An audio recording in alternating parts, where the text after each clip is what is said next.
Okay, so we're going to look at angle facts again, but this time this is part 2. So in this video I'm going to be talking you through how to put the angle facts into practice and answer a question. Now the important part with this is quite often with maths you've got a lot of working to show, you know, if you're solving an equation, what you're doing on each step and everything else. When you're doing any questions to do with finding angles, whether it be within parallel lines or later on when you do circle theorems as well, you must remember to put down your reasons. So how do you know what each of these missing angles is? And therefore you go back to your angle facts video, you look through what are the reasons, which one is it I'm using, and you must write that down. So let's start with the first question, number 1. Now I'm going to go straight away and I'm going to find out what n is. And the reason I'm doing that straight away is, yes, this might be a diagram with parallel lines in it, but you can use any of the angle facts you like. And what I've spotted straight away is that you've got 2 straight lines crossing each other, and therefore n must equal 45 because of vertically opposite angles. So we write down our answer, n equals 45 degrees, and then the reason alongside.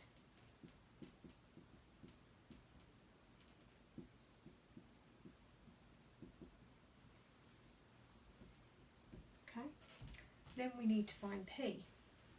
Now a little bit more tricky, but what I've spotted here is that actually n, now that I know that that is 45 degrees, creates a Z shape with this down here.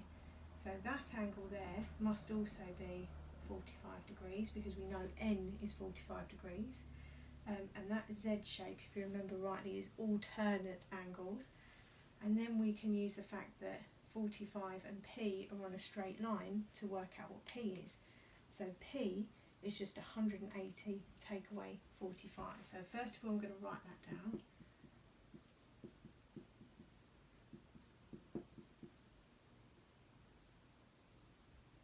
Okay, so that is 135 degrees.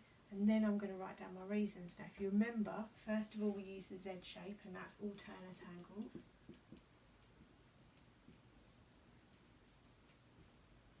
Okay, and then we also used angles on a straight line.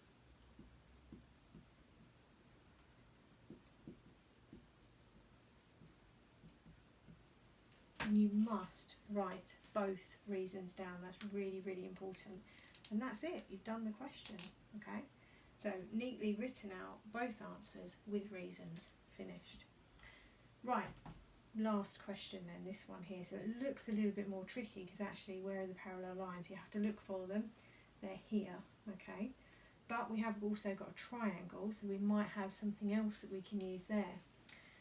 Now straight away, what's really useful in this particular question is that actually we've got one reason that we can use twice straight away.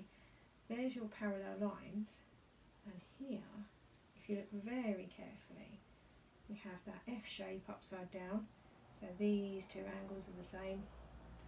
And look on the other side, got the same thing happening again, so you've got that F shape upside down. If you remember the name for the F shape, it's corresponding angles. So being a little bit lazy if you like, we can write down the same reason twice. So that means that S must be 70 degrees because these are both the same, and R must be 60 degrees because these 2 are the same. And if that's the case, the reason we use the F angles is corresponding angles, and we can use the same reason for both of these.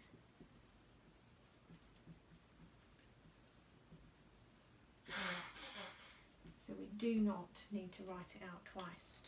And that just leaves us with T.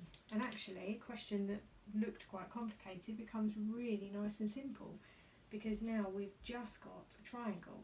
And we can think of it like this, as the big triangle, so we can say we've got 70 and R, which is 60 with T, or we can look at the small triangle at the top. So we've got 60 with 70 and T. So angles in a triangle is another one of our angle facts that we need to know. Angles in a triangle add up to 180.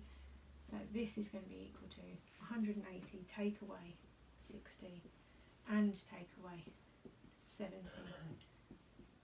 okay? And 60 and 70 taken away from 180 leaves you with just 50. So the answer is 50 degrees. And the reason we've used is angles in a triangle. Okay? Nice and simple and straightforward. But can I just reiterate again, it's really important that not only do you give your answers, but that you give your reasons, because you also get marks for that in your exam questions.